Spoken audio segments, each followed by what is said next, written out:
Pessoal, é um prazer estar com vocês, abrindo esses diálogos sobre experiências e desafios do ensino superior no Brasil, promovido pela Ampox.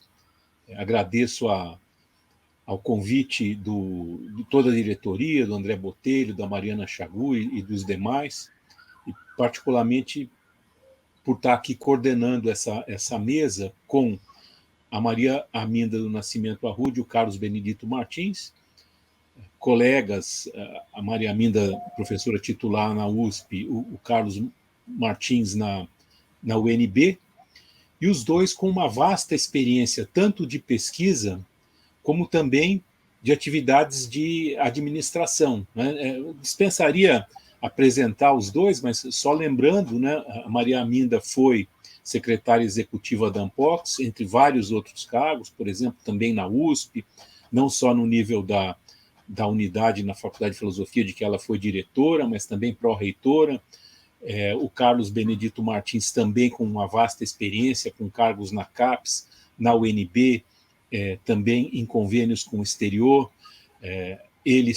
Os dois têm muito para dizer para a gente tanto sobre atividades de pesquisa. Carlos Benedito, por exemplo, estudou Goffman, tem várias publicações sobre o ensino superior. Maria Arminda, livros como Embalagem do Sistema, Bentrópole e Cultura, enfim. São dois grandes especialistas que estão conosco para um bate-papo sobre as experiências e os desafios do ensino superior no Brasil, particularmente da pós-graduação. Então, o bate-papo a gente podia articular em torno de três eixos, né? Um mais geral sobre o ensino superior e as transformações recentes ao longo do tempo no Brasil, né? Os desafios também da universidade e dos programas de pós-graduação em particular. Então, eu vou passar, sem mais demora, para Maria Arminda, né? Perguntando para ela, né, como é que está a situação do ensino superior no Brasil hoje, o que a sua experiência traz, e, enfim, quais são as questões palpitantes do momento, Maria Arminda? E depois a mesma pergunta para o Carlos Benedito Martins.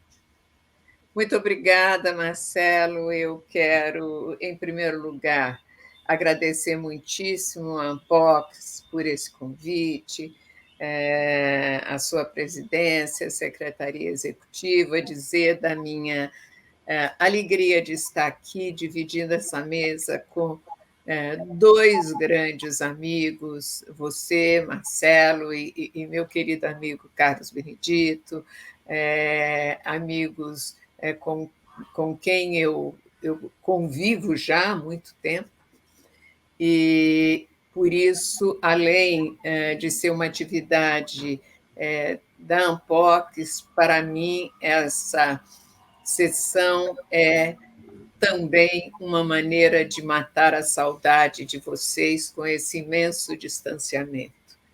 Então, já que eu comecei pela pandemia, eu começaria a responder dizendo que talvez nós estejamos vivendo hoje um desafio enorme para as universidades, né?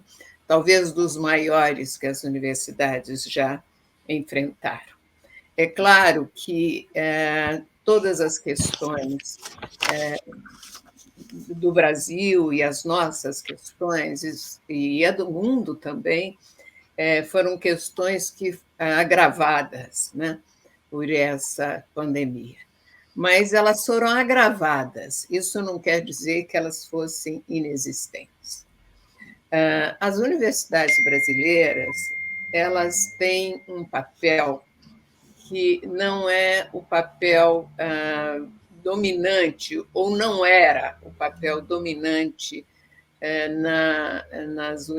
nas grandes universidades mundiais, porque eram universidades que se constituíram secularmente ou universidades muito antigas, e quando elas tiveram que enfrentar processos de mudança, elas já estavam consolidadas. universidades. O caso das universidades públicas brasileiras, e eu só posso falar tendo como referência o ensino público, que é no ensino público que eu atuo, elas têm uma função, sempre tiveram funções suplementares, né?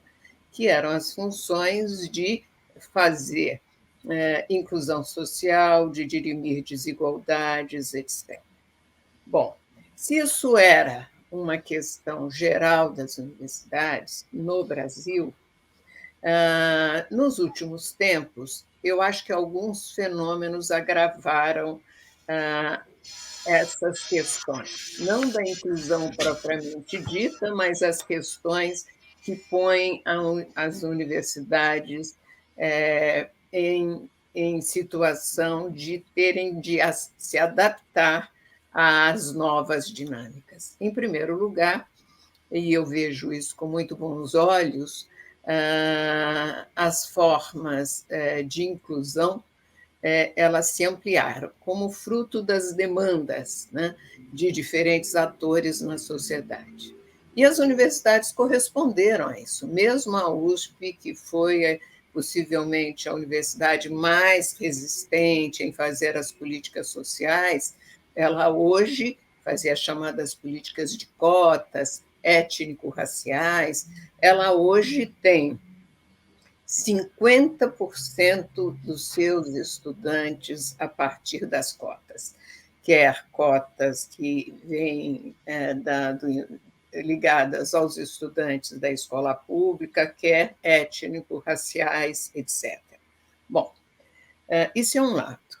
De outro lado, nós constituímos grandes instituições, quer dizer, macro-instituições.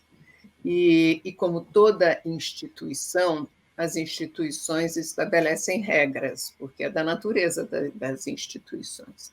Só que as universidades viraram grandes organismos burocráticos, até para responder a um conjunto de demandas. E elas são hoje universidades de massas. Veja a USP, que com a pós-graduação ela tem quase 100 mil estudantes. E para a USP isso foi um desafio imenso, porque ela manteve a sua condição de universidade que garante excelência em pesquisa e, ao mesmo tempo, sendo uma universidade de massas. Bom, esse domínio administrativo sobre as universidades, que é interno a elas, tem criado questões hoje, na minha maneira de ver, muito sérias. Quer dizer, porque no limite, torna a vida acadêmica uma vida controlada pelos meios, né? E, ao mesmo tempo, é uma espécie de apaziguamento da imaginação criadora, quer do ponto de vista das ciências básicas e as ciências laboratoriais, quer do ponto de vista, sobretudo, das nossas áreas, quer dizer, um desafio para pensar o mundo na área da cultura. Então, este é um outro desafio. Agora, isso tudo se agravou com o quê? Se agravou com o fato de que estamos vivendo um momento altamente regressivo no Brasil, em que as universidades, a ciência, a cultura têm sofrido ataques inimagináveis.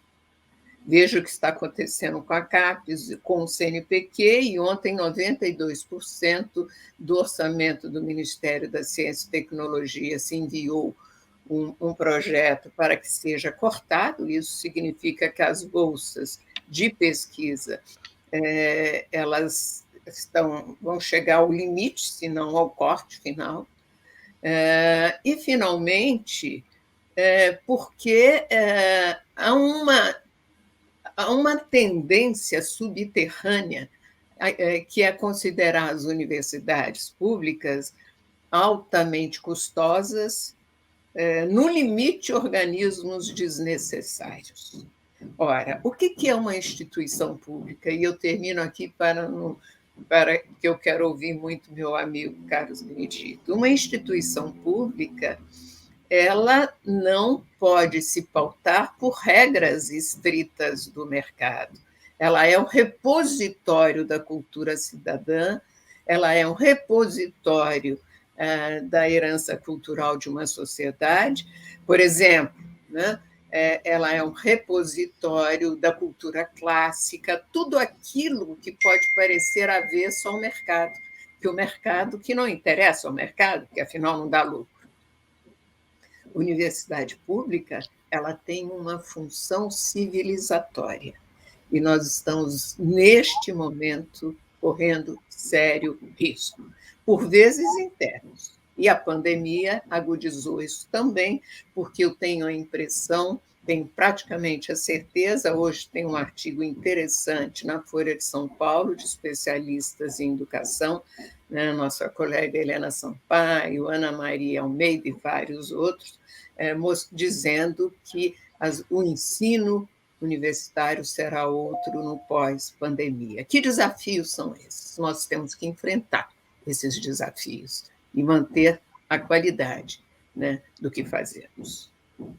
Ótimo, Maria Aminda, muito obrigado. E eu passo a bola para o Carlos Benedito, né? Antes de discutir esses desafios, que talvez possa ser já o mote para a próxima questão, né? Para ele falar um pouquinho dessas transformações no ensino superior, como é que estão as coisas atualmente, todo mundo angustiado com a epidemia, com esse ambiente geral de regressão que nós temos vivido no país e mesmo em escala internacional. Então, com a palavra, o Carlos Benedito. Muito obrigado. Inicialmente, eu queria agradecer a Unbox o convite que foi formulado e dizer que é um prazer encontrar dois grandes amigos, a Maria Arminda e o Marcelo Vidente, pessoas que eu convivi muito tempo, e espero que possamos reatar nossos laços de maneira presencial. Eu acho essa questão muito importante, e primeiro eu queria dizer o seguinte, o processo de globalização afetou muito o ensino superior no plano internacional também. Né? Nós temos hoje agendas de organismos multinacionais, como do Banco Mundial, OCDE, União Europeia, que reforçam muito o caráter econômico da educação. Né? Só lembrando um pouco, a universidade sempre foi pautada até volta de 1960 pelo modelo do Humboldt, no qual o conhecimento constituía uma finalidade de si própria e, gradativamente, a universidade passou a ser muito atrelada ao mercado econômico. Né? Ao mesmo tempo, nós temos um contexto de grande mobilidade acadêmica, nós temos a formação de uma comunidade acadêmica transnacional, na qual o Brasil insere nela também, e temos a emergência dos rankings globais, que hoje medem a qualidade, a efetividade de cada sistema de ensino superior. Então, acho que o sistema de ensino superior brasileiro ele interage, seja direta ou indiretamente, com essas grandes transformações que estão acontecendo no que eu chamo de um sistema transnacional de ensino superior. Né? E no Brasil, eu acho que, a partir de 70, o sistema expandiu muito, mas é uma expansão extremamente complicada. Hoje nós temos no Brasil, mais ou menos, 8 milhões e 600 mil matrículas, das quais 76% estão em instituições privadas, né? E apenas 24% em instituições públicas. Né? E, ao mesmo tempo, a gente constata que 20%, apenas 20% dos jovens entre 18 e 24 anos estão inseridos no ensino superior. Ou seja, nós temos 80% de jovens que têm na faixa de 18 a 24 anos que estão fora do ensino superior. Aí isso já coloca um problema imenso de como é que nós vamos enfrentar essa questão. A Maria Arminda colocou muito bem, e nesse sistema, as universidades públicas elas exercem uma centralidade muito grande, porque nelas estão colocadas a pesquisa, o ensino de qualidade. Hoje o Brasil está formando mais ou menos 1.200.000 estudantes, colocando no mercado de trabalho, dos quais 80% são provenientes de escolas privadas. A pergunta que não pode ser deixada de realizada é que qualidade esses profissionais têm. São médicos, engenheiros, psicólogos, administradores. Qual a qualidade da formação que essas pessoas têm? Isso é uma questão muito importante. Portanto, eu acho que nós temos dois problemas de imediato, que é a questão da expansão, como é que a gente vai expandir, como é que a gente vai colocar mais estudantes no sistema, eu acho que isso é fundamental, a taxa brasileira é muito pequena, né? E como é que a gente vai também, ao mesmo tempo, garantir uma qualidade desse sistema. Né? E aí vem a questão das universidades públicas, ela tem uma centralidade enorme, né? Eu acho que as universidades públicas hoje têm que rever a sua estrutura curricular, né? No sentido de ela é muito fechada na questão da especialização. Nós precisamos rever essa questão, nós precisamos formar mais núcleos interdependentes, núcleos que dialogam, núcleos temáticos. A Universidade Brasileira ela tem hoje um papel público na sociedade, ela vem discutindo questões importantes, né? Mas, ao mesmo tempo, é uma universidade que vem sendo muito atacada por este governo. A Universidade Brasileira é muito jovem, ela foi construída a partir da década de 1930, como a Maria Arminda estava colocando, não é uma universidade secular como as universidades europeias, mas, no entanto, ela tem uma importância muito grande no sentido de formar alunos, no sentido também de realizar pesquisas importantes. Tal. Agora, eu acho que a Maria Arminda falou uma coisa que me chamou muita atenção, o caráter civilizatório da universidade. Eu acho que a universidade é uma das poucas instituições ainda aqui no mundo que tem um papel civilizatório.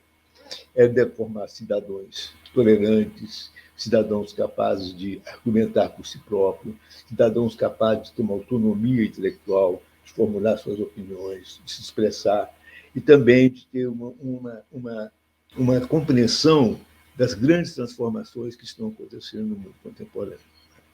E, nesse momento em que você tem uma reemergência da direita no Brasil, na medida em que a sociedade brasileira vai ficando cada vez mais brutalizada, cada vez mais intolerante, cada vez mais cheia de preconceitos, a universidade tem a função fundamental de trabalhar no sentido de defender a democracia no Brasil e de formar também cidadãos que estejam também, que tenham ethos democráticos. Eu estava lendo para esse debate um livro da Marta Nussbaum, que é um livro muito importante, chama Sem Fins Lucrativos, onde ela está chamando a importância das ciências humanas e das ciências sociais na formação dos estudantes universitários. E são justamente duas áreas que vêm sendo atacadas pelo governo. Então, nesse momento, além de pensar na expansão, além de pensar na qualidade do ensino, além de pensar na defesa da democracia, nós temos também que defender também a centralidade das ciências sociais, das ciências humanas, para a formação de cidadãos. Paro por aqui.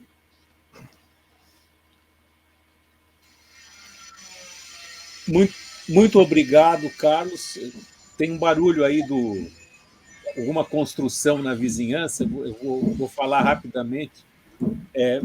Passo, então, de novo a bola para a Maria Arminda, para continuar justamente no ponto que ela parou, e o Carlos também. Quais são os desafios que a gente tem na universidade hoje no Brasil? Obrigada, Marcelo. Eu acho que são inúmeros desafios. O Carlos, que é um especialista em ensino superior, ele chamou atenção para pontos muito importantes. Por exemplo, uma das questões fundamentais que eu acho que as universidades brasileiras estão enfrentando, e é claro que eu estou tomando o chamado, né, Sistema Paulista como referência, que é o sistema que eu conheço melhor, eu percebo que tem uma espécie de disjuntiva, sobretudo em parte do corpo docente e também dos chamados gestores da universidade, que cria uma falsa oposição na minha maneira de ver. Né? A universidade, ou ela é uma instituição inclusiva, ou ela é uma instituição internacional de excelência que vai competir nos rankings, etc. Né? Essa, na minha visão, é um falso dilema. Basta ver grandes universidades mundiais, como Harvard, como Stanford e tantas outras, que têm uma política, tem inclusive o que seriam as nossas pró-reitorias, né? Pró-reitorias de inclusão e com caráter social, e, ao mesmo tempo, são instituições de excelência científica, acadêmica e na produção do conhecimento. A diversidade, ela não se opõe à excelência. O mundo hoje é o mundo da diversidade. E, portanto, a diversidade é condição para, digamos, a excelência acadêmica. No entanto, esse conflito que é interno à universidade, eu me referi antes, que haviam questões também internas à universidade, ele é um conflito falso, porque é claro que a globalização mudou o lugar das universidades, né? E a comunidade acadêmica brasileira, ela não só se ampliou, como também ela tem hoje ela colabora com grandes centros, ou ela participa de grandes centros de pesquisa internacionais. Basta ver os chamados rankings, que a gente também precisa qualificá-los. O que são os rankings? Os rankings, na verdade, estavam muito voltados para o sistema chinês e para o sistema europeu, que não conseguia alunos mais. Então, você qualifica as universidades, e os chineses foram importantes nisso, porque eles queriam mandar a sua elite formar nos grandes centros no exterior, né? Você qualifica e essas universidades sobrevivem disso. O sistema brasileiro, ele tem uma outra lógica, mas nós temos participado dos rankings, e isso tem criado reputações. Agora, então, a ideia é que para que tenhamos reputação, qualidade, excelência, nós não podemos fazer inclusão, né? As chamadas políticas sociais. E isso é uma falsa oposição.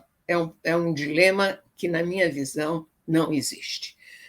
As universidades públicas, elas têm que ter um papel público. E a diversidade, ela produz ao contrário, ela produz riqueza interna. Quem ganhou o Prêmio Nobel de Literatura foi um africano, da Tanzânia. Ele está nos Estados Unidos, mas foi um africano. Isso mostra essa diversidade. A comunidade americana, o que é, por exemplo, podia dar outros exemplos, ela convive com nacionalidades muito diversas, inclusive brasileiros que atuam lá. A outra coisa que o Carlos chama atenção, que eu concordo completamente, é que nós temos currículos que precisam ser totalmente refeitos. É preciso definir certas competências e um ensino muito mais diversificado.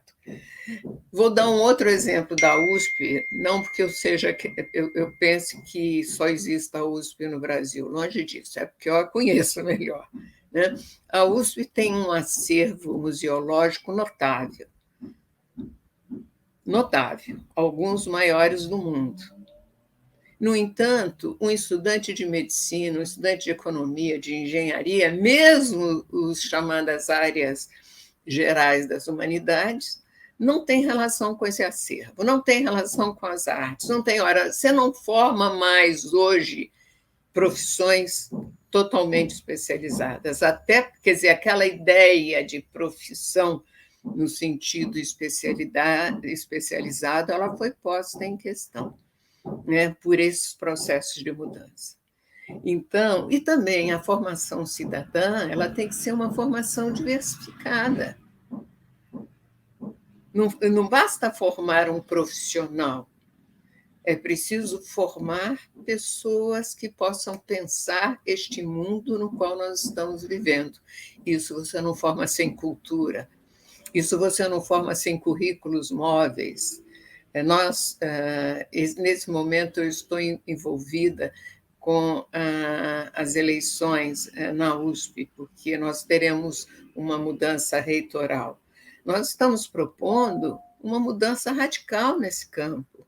Ao mesmo tempo, uma pró-reitoria voltada para as questões sociais e que junta as diferentes políticas.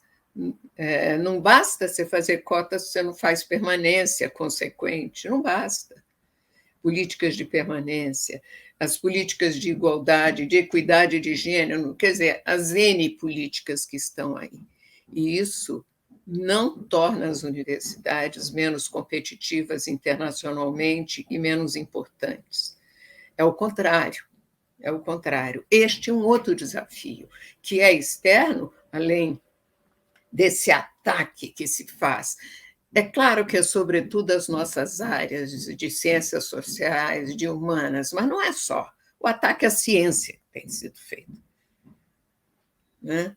Então, a ciência, no sentido, digamos, mais estrito, é um ataque às universidades, porque elas são os grandes organismos de produção do conhecimento, da cultura, da ciência, etc.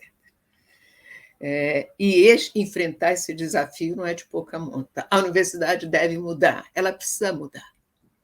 Ela precisa se aparelhar para isso, e ela precisa falar institucionalmente. Nós falamos individualmente, todos nós escrevemos, participamos do debate na imprensa, o debate público, mas não é disso só que se trata. É preciso uma voz institucional para enfrentar o que está acontecendo hoje, que não é de pouca monta. Muito obrigado, Maria Arminda. Carlos, e aí, ativa seu microfone e responde para a gente. Precisa mesmo se modificar tanto a universidade? Em que direção? Quais são os desafios? Olha, eu acho que primeiro nós temos que pensar o ensino superior como um todo. Eu estava mostrando aqui que nós temos 80% de jovens de 18 a 24 anos que estão fora do sistema. Então, acho que é uma questão que envolve uma política para o sistema. E as universidades públicas, hoje, elas respondem apenas por 24% das matrículas, sendo que as federais respondem apenas por 16% e as estaduais 8%. Então, nós estamos falando de universidades que, além da sua importância, da sua envergadura cultural, acadêmica, elas recebem um número muito pequeno de estudantes ainda. Então, a questão da expansão, eu acho que é vital, mas a expansão com qualidade também, expansão com qualidade, expansão com reformulação de estrutura curricular, expansão com formação de núcleos temáticos. Né? A universidade brasileira hoje, o ensino superior, principalmente as universidades públicas, elas têm que ser um ator hoje importante da transformação da sociedade brasileira, discutindo questões candentes, questões de saúde, de educação, de ciência, de tecnologia, da cultura. Então, essa é uma questão de como é que nós vamos criar estruturas acadêmicas que levam a discutir isso de um ponto de vista interdisciplinar. Porque eu acho que as universidades se fecharam muito, elas hoje se tornaram grandes departamentos especializados. Os departamentos são importantes, mas os departamentos necessitam se comunicar uns com os outros.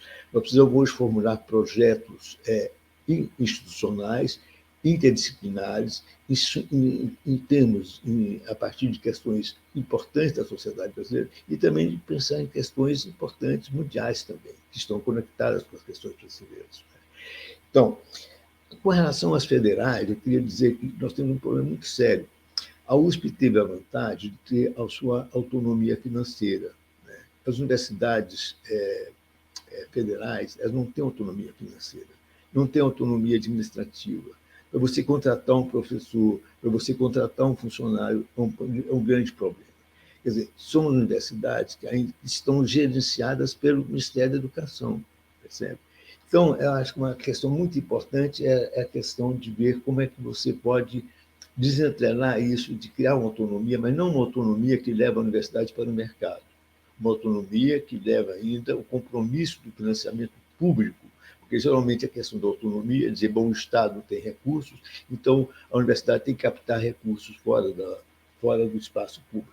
Eu acho que as universidades públicas elas têm que ser mantidas pelo poder público. Acho que isso é muito importante. Outra questão é a questão do financiamento.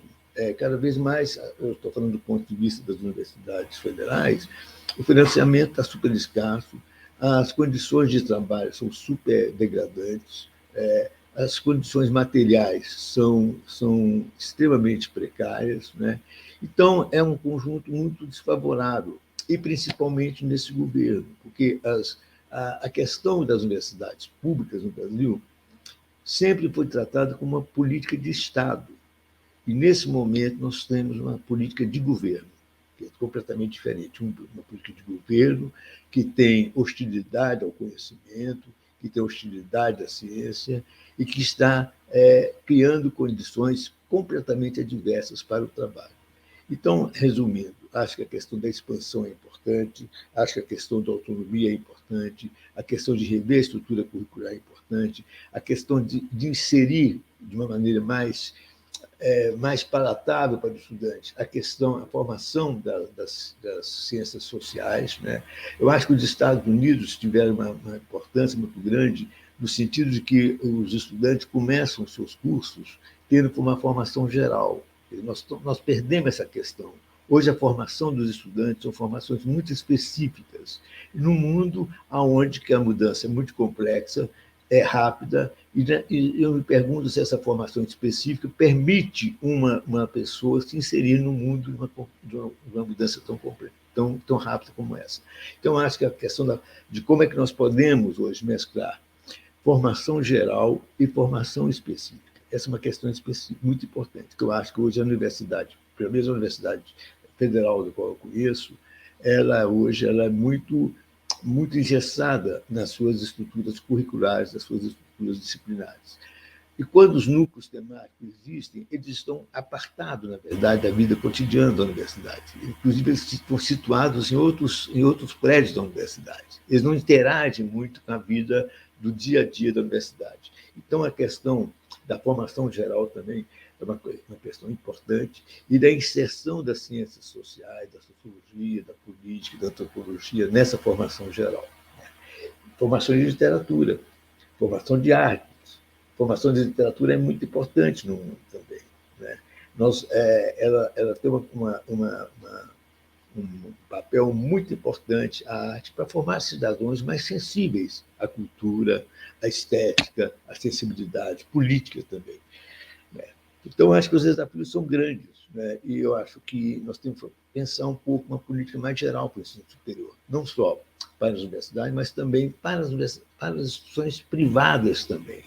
Outra coisa importante é como nós podemos hoje qualificar o ensino médio, porque um grande gargalo hoje de acesso ao ensino público, ao ensino universitário, é que os estudantes não terminam o ensino médio e fundamental. Nós temos hoje quase 50% de estudantes que entram nesses dois níveis e não terminam. Então, como é que a gente vai expandir o sistema se as pessoas não terminam o ensino médio?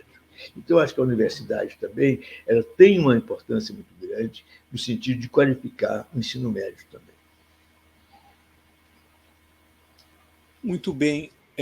Agora, lembrando que a gente está aqui num evento da ANPOCS, Associação Nacional de Pós-Graduação e Pesquisa em Ciências Sociais. Então, eu queria direcionar agora o debate para esse pós-graduação e pesquisa.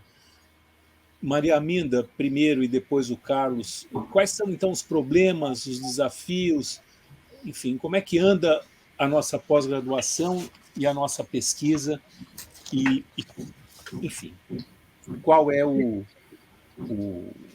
estado da situação, né, os desafios. Eu sei que, por exemplo, que o corte de bolsas tem sido dramático, por exemplo. Queria ouvir vocês sobre isso.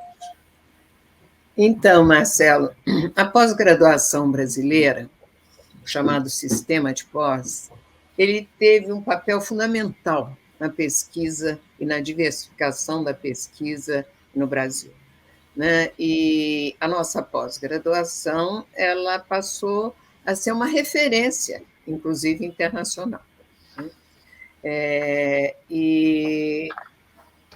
isso, hoje, foi todo um sistema montado, tendo em vista qualificar, né? E a pós-graduação ela pressupõe a sua relação com a pesquisa é da maior intimidade, e no sentido de qualificar e, de fato, e de abrangência, e, de fato, isso aconteceu. Você tem um sistema nacional de pós-graduação, e, em muitos casos, esse sistema está também, sobretudo em certas áreas, internacionalizado, né? Com a cotitulação, a cotutela, enfim, várias modalidades aí que tem que expandir. Eu concordo com o Carlos quando ele diz que um grande desafio é expandir, mas expandir com qualidade, né? Mas que nós temos um gargalo que é o ensino médio. E agora, o que aconteceu nessa relação? E eu acho que a pós-graduação teve um efeito nisso, né? O que aconteceu é que, até para fazer o esforço na construção do sistema de pós, algumas questões foram deixadas de lado. Por exemplo, o papel das universidades públicas na reforma e na requalificação do ensino médio, do ensino fundamental e do ensino médio. Nós ficamos voltados para nós. Isso também produziu, e nós que participamos das políticas de pós, nós três aqui, nós sabemos disso, também tendeu a produzir a especialização.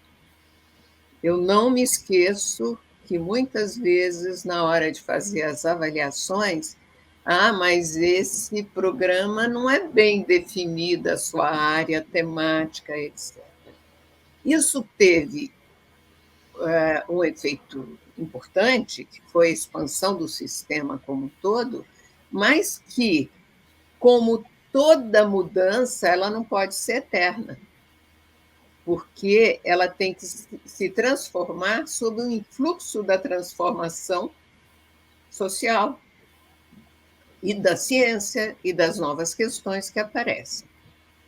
Então, nós temos que pensar uma pós-graduação mais abrangente hoje. O problema é que o nosso sistema de pós-graduação, que era referência internacional, está sob ataque. Então, cabe às áreas de ciências sociais e de ciências humanas terem um papel de protagonista em relação a isso. Nós temos que debater essas questões. Esses são temas nossos. E, por vezes, eu sinto que nós estamos recolhidos, todos nós. Fazemos manifesto, assinamos, sei lá, moções, enfim, não é disso. Nós temos que ser interlocutores. A barbárie que o Brasil está vivendo hoje, a universidade pública pode ser um dos únicos atores, na minha concepção, a enfrentar essa batalha. Então, nós temos que articular isso. O nosso sistema de pós está sob ataque. Ausência de bolsas, suspendem avaliações, enfim, aquilo que tinha sido também produzido pela comunidade acadêmica. Olha o que está acontecendo com a área da cultura, só para fazer um símile. A área da cultura, ontem, foram demitidos mais de 100 avaliadores da Lei Rouanet, mais de 140. E nós estamos quietos. Os artistas falam pouco. O que está acontecendo conosco? Parece, para usar a frase do Aristides Lobo, que depois o grande historiador José Murilo de Carvalho usa no título do seu livro, parece que nós estamos meio bestializados. Nós temos que pensar sobre a experiência da nossa derrota. Então, esse sistema de posse, e nas ciências sociais foi importantíssimo, nós temos um dos países mais desiguais do mundo. A desigualdade ainda se aprofundou mais. Quem pensa isso? Somos nós. Então, você não pode formar um médico que está alienado em relação aos sistemas. Nós temos condições para fazer das nossas disciplinas transversais nas diferentes formações. O que está nos faltando? Eu acho que está faltando o que eu acabei de falar há pouco. É uma mobilização institucional, porque pessoalmente nós fazemos. Todo mundo escreve na imprensa, fala isso, fala aquilo, etc. Eu mesma dei uma entrevista para a Folha anteontem, mas não é isso. Tem que ser uma coisa coletiva, institucionalmente respaldada. E eu não acho que as universidades estejam enfrentando com toda a força isso, mesmo as associações. Os reitores das universidades do Estado de São Paulo fizeram uma carta de protesto contra a coisa da CAPES, o fim da avaliação, ficou lá. Nós temos que ir para o debate público. A única saída, uma das únicas saídas do Brasil hoje é este enfrentamento. E eu acho que as universidades têm um papel nisso. E que nós não podemos abrir mão disso. Mas sob a condição de nos manifestarmos publicamente, institucionalmente. É claro que individualmente também. Quantos colegas nós todos aqui temos, e a gente mesmo que está no debate público, mas falo enquanto pessoa, não enquanto instituição. É o que eu acho. Acho que a nossa pós-graduação está sob ataque também. E nós precisamos de temas, precisamos também renovar as nossas áreas de pesquisa, não só com parcerias internacionais, mas pensar as grandes questões. Outro dia eu estava me dando conta, posso estar enganada, o Carlos entende muito mais do que eu sobre isso, e isso sou uma observadora, que nós continuamos com os mesmos temas. Ora, nós temos que mantê-los, mas será que nada aconteceu? Vou falar da nossa área, Marcelo, a área da cultura. O cânon da cultura mudou, está mudando. E nós continuamos pensando as coisas como estávamos pensando. Nós temos que enfrentar esse desafio com as redes sociais. Mudou o cânone da cultura. Eu acho que tem um impacto tão grande quanto teve a destruição da cultura clássica pelo cristianismo. Só que o cristianismo ele trazia uma ética integrada. E hoje nós temos tudo fragmentado. Então, é uma coisa, é uma explosão sem que possa ter depois uma nova entropia. Nós temos que parar e pensar isso. Senão, eu não sei como fazer.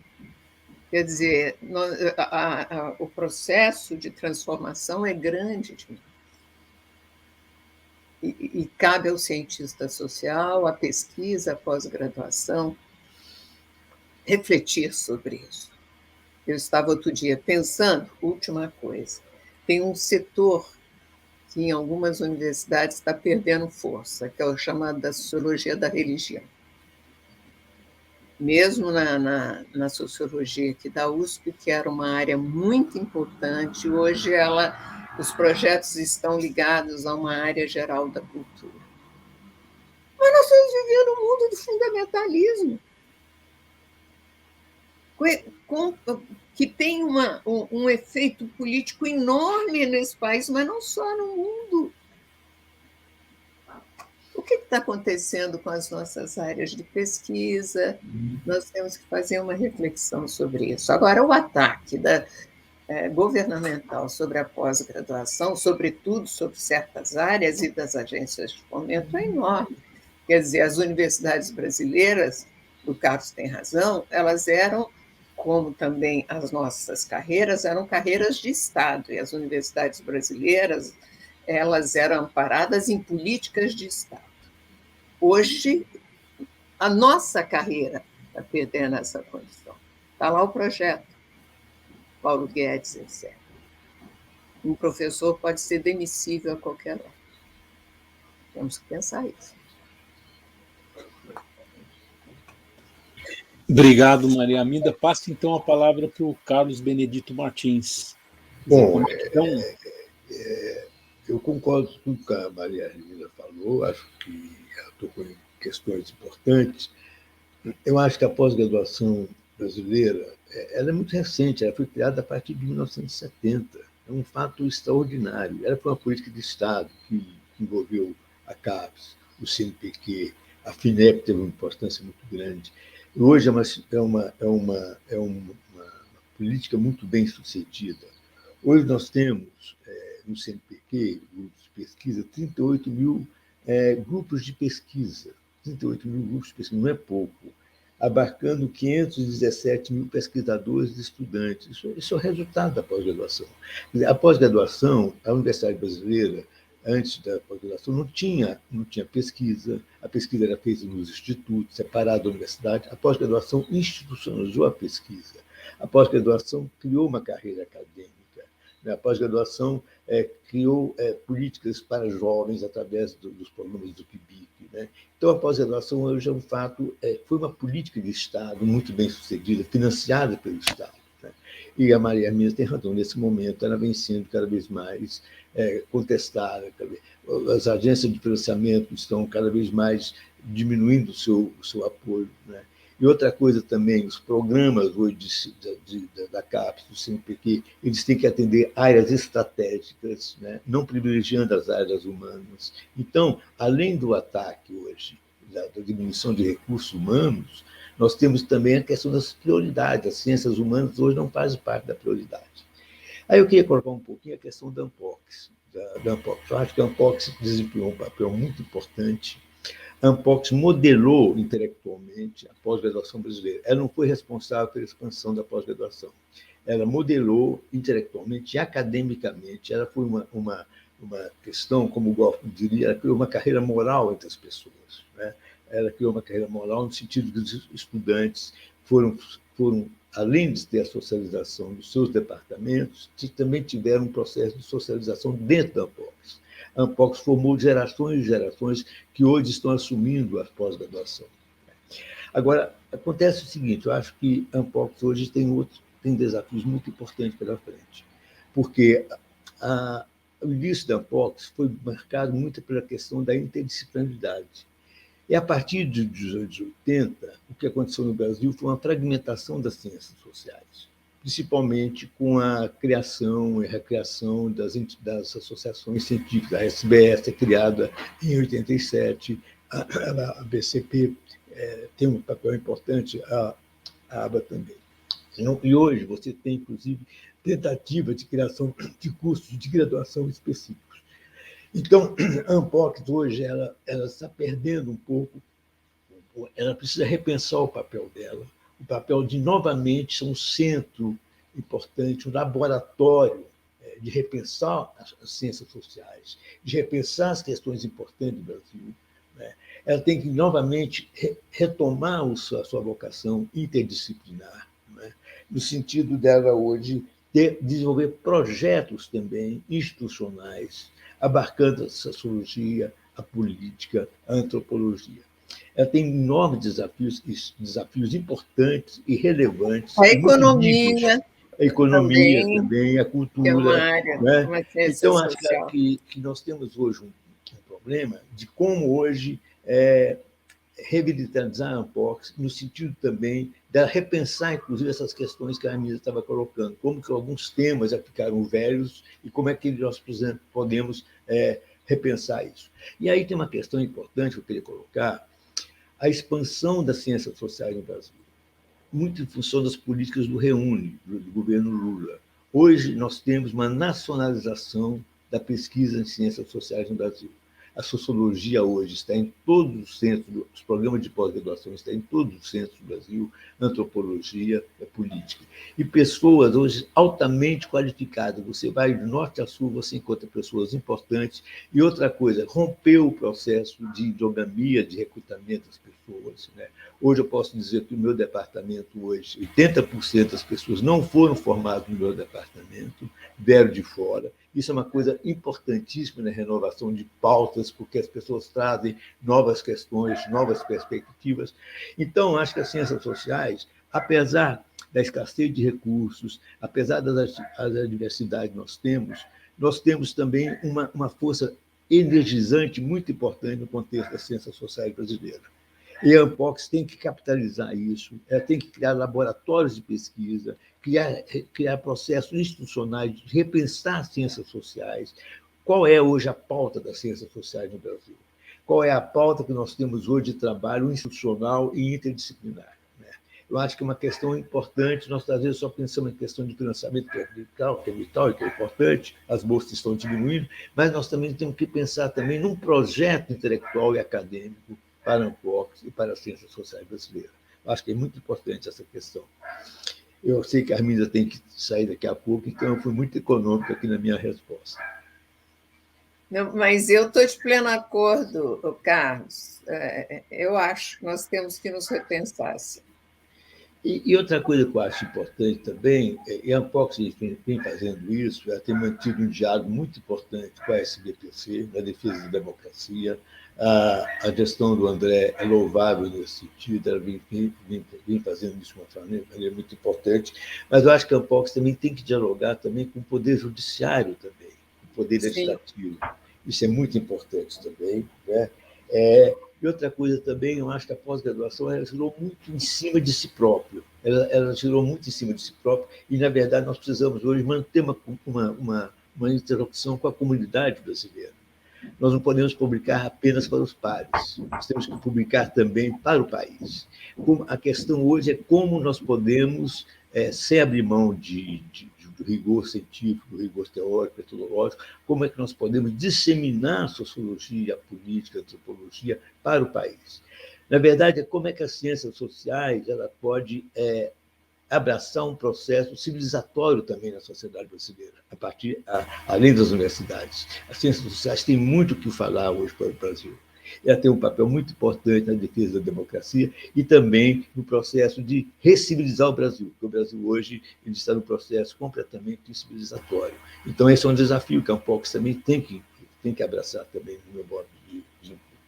E outra coisa também é manter um diálogo com as ciências não humanas. Isso é uma coisa importante, nós não podemos só conversar com nós mesmos, nós temos também que trazer outros atores, outras áreas de conhecimento para o interior da Ampox, para tentar conversar sobre temas transversais sobre o Brasil.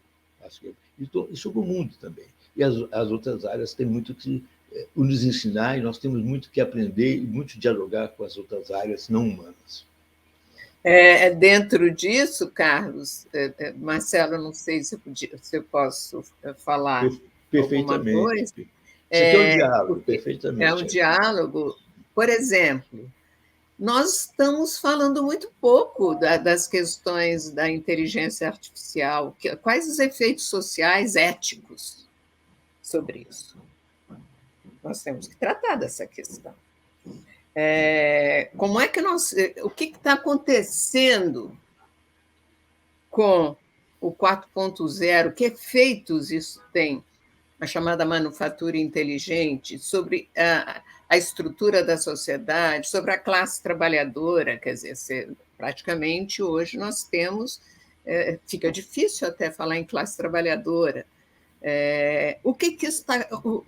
Isso pressupõe um diálogo com as áreas técnicas. Quando nós damos os nossos cursos online, como eu estou dando, e eu acho que vocês também, Eu dei, no semestre passado, um curso que tinha 197 alunos online. E agora estou dando um curso de pós online. Nós estamos lidando com a tecnologia. Que efeitos isso tem? Nós temos que parar e pensar isso tudo. E, de fato, eu concordo, a Ampox estruturou a nossa comunidade científica, a de cientistas sociais. Ela foi central nisso, e ela tinha um papel de, digamos, agregador. Agora, nós temos que repensar o lugar dela, porque ela virou uma associação igual às associações profissionais. Será que é assim? Eu concordo com você, Carlos. Nós estamos num processo que pode ser excelente até, que é repensar tudo. Repensar tudo, exatamente. Eu só queria dizer que eu tive a oportunidade, pouco antes um mês antes do Verfort falecer, eu tive uma entrevista com ele, para me contar um pouco o processo de criação da Ampox, né, que ele participou muito nisso e tal. Quem? Com quem? Com o Francisco Verfort. Um mês antes do falecimento. O primeiro presidente. Ele estava me contando a criação da Ampox e tal, e eu perguntava para ele quais são os desafios que a Ampox hoje tinha. Né? Ele estava colocando muito essa questão de que ela nasceu muito sob o signo da interdisciplinaridade. E hoje, com a criação dessas associações, da SBS, da Ampox, tal, ela hoje tem que se repensar. Né? Eu acho que ela está se repensando. Nós precisamos acelerar esse debate de qual é o novo papel que a Ampox tem. Percebe? Eu acho que é essa a questão. E eu fiquei muito emocionado de ter conversado com ele e ter captado essa ideia dele. Logo depois, um mês depois, ele faleceu. Né? Então, eu só queria contar que eu tive esse privilégio de conversar com o Verfort alguns dias antes do falecimento dele. E estava muito bem, por sinal, não parecia ter esse despejo. Bom, pessoal, o debate está cada vez mais animado e o nosso tempo se vai, né? Então, gostei bastante de ouvir vocês, né? Abrindo, então, agora nesse final para essa questão do combate à barbárie, de recivilizar o papel da universidade, da pós-graduação, ao mesmo tempo buscando um público maior, sem perder a qualidade acadêmica, né?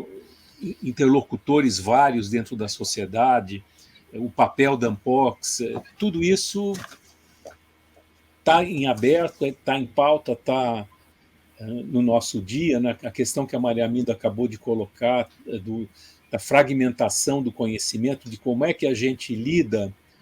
Por exemplo, agora estamos falando todos aqui à distância por um meio digital, né? E a produção de conhecimento que existe também nesses meios, o lugar da universidade que muda, e vocês dois são da geração que ajudou a criar esse sistema de pós-graduação, Ampox. Eu sou só um pouquinho mais novo que vocês, mas já dá uma certa diferença. Quer dizer, quem estava lá nos anos 70, quando foi fundada a Ampox, e o Carlos Benedito lembrou bem, né, começou a se constituir um sistema, inclusive universitário, organizado, e, paradoxalmente, sob uma ditadura militar, que, no entanto, apesar das suas contradições, dos seus problemas, tinha uma noção de Estado, criou uma política de qualificação de quadros, apesar da repressão e tudo, e não foram só eles que criaram, isso vinha num processo de dentro da universidade que, de alguma maneira, se acomodou, conciliou, negociou com os poderes para construir um sistema, né?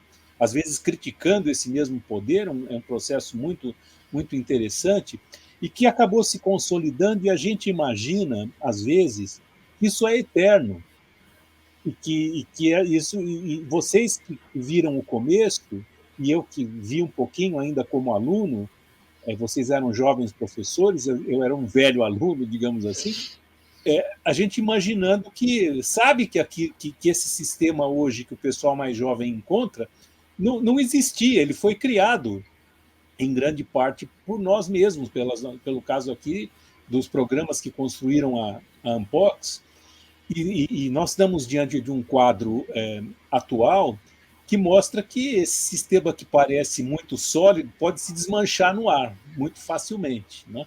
Tanto por fatores políticos como pela própria dinâmica, por exemplo, essa da fragmentação do conhecimento, do avanço tecnológico, dos meios digitais, enfim, são problemas todos que estão aí em aberto e que as falas da Maria Aminda e do Carlos Benedito ajudaram bastante a debater, né? E fica em aberto e obrigado, dou para vocês darem uma última palavra e de minha parte agradeço a presença de vocês, agradeço a iniciativa da direção da Ampox, na secretaria executiva da Mariana Chaguri, na presidência do André Botelho e de toda a direção.